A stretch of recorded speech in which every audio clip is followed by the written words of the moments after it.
We are reading The Little Wave, the author chapter book. The author is Pip Harry, the publisher is University of Queensland Press, and it was published in 2019. There's the front cover, and remember it's a verse novel. Chapter 4, Noah. Noah. After the bell, I grabbed my bag and skated along the road watching for cars. Surfers check the swell out their windows and don't look where they're going. I don't mind. I do it too. Check the surf forecast for wind, tides and currents. Storms on the way. I skate past South Steny. Wind's dropped off. Swells picking up. It might be okay out there. I hang my bag in the hall, call out hi to Mum, who's sitting on the couch looking at her phone. She can do that all day and then yell at me to get off my iPad. Wait, eat something first, she says.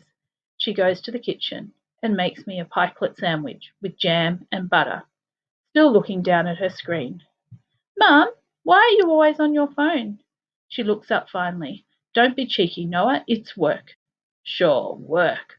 What about Facebook, Twitter, Instagram? You're always on those. Don't give me sass today, okay? You know what my technology coordinator says? What? It's about balance. You've got to get out in the fresh air, Mum. Otherwise your brain gets fried from too much time online. Thanks for the tip, but I've also got to pay the bills. I step out of my uniform into my weddy, jump it up my body like a snakeskin. There might be a storm later, Mum says, looking out the window at some faraway dark clouds. Come in straight away if there's any lightning, she says. I will, Mum, don't worry. Want to come out, I say, for the zillionth time. It's small. What, like you, she grins. You could take the Mal out, I encourage her. Mum used to surf.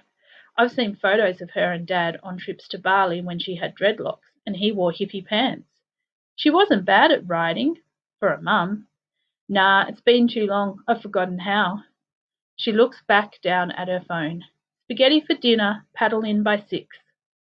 I'd walk over broken glass for spag bowl with cheese and gooey garlic bread. Mum will follow after me and sit on the beach pretending to read, but mostly she's watching, making sure the ocean doesn't snatch me again and pull me all the way under.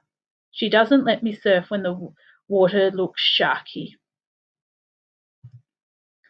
I think my parents were having a joke when they called me Noah. Surfers call sharks Noahs. It's rhyming slang. Noah's Ark equals shark. Get it? I run down the hall with my board under my arm. From our front door to the waves, it's 62 steps. Past the brick apartments, the tourists with their fresh sunburn, the pavement sticky with ice cream drips. I run across the sand, ignoring the signs. Dangerous currents. No swimming. I'm not here to swim. Anyway, the lifesavers with their whistles, screechy megaphones, and red and yellow flags can't tell me what to do, even if they did save my life.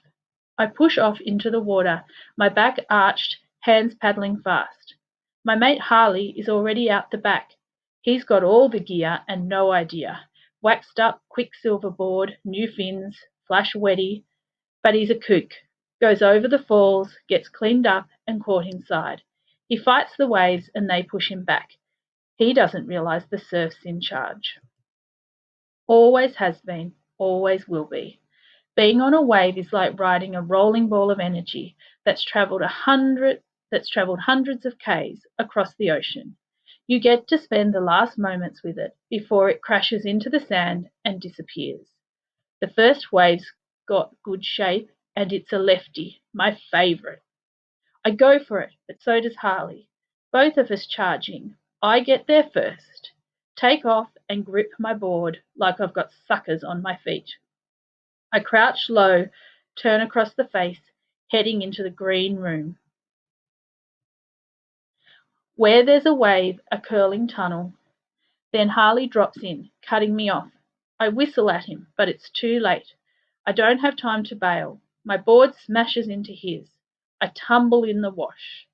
Hey, that was mine, Harley shouts. Was not. Harley flips over his board in the water, scowls at me. You dinged it. I look over my board, hoping it's okay. It might be old, but it fits me just right. Whoa, no damage. Wave hog, Harley says. Am not. We paddle back to the lineup for a couple more. I try to shake off the angry feeling I have when I surf with Harley.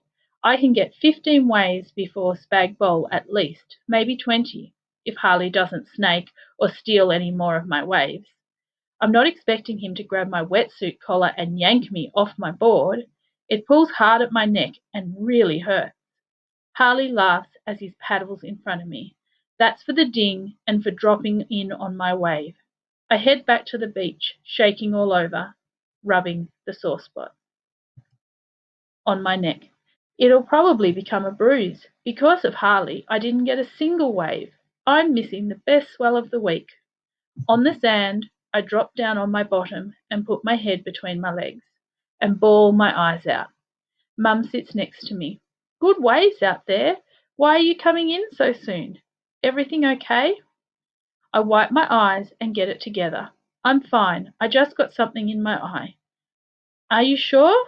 Yes, I'm sure, Mum. Can we just go home now? That's the end of the chapter.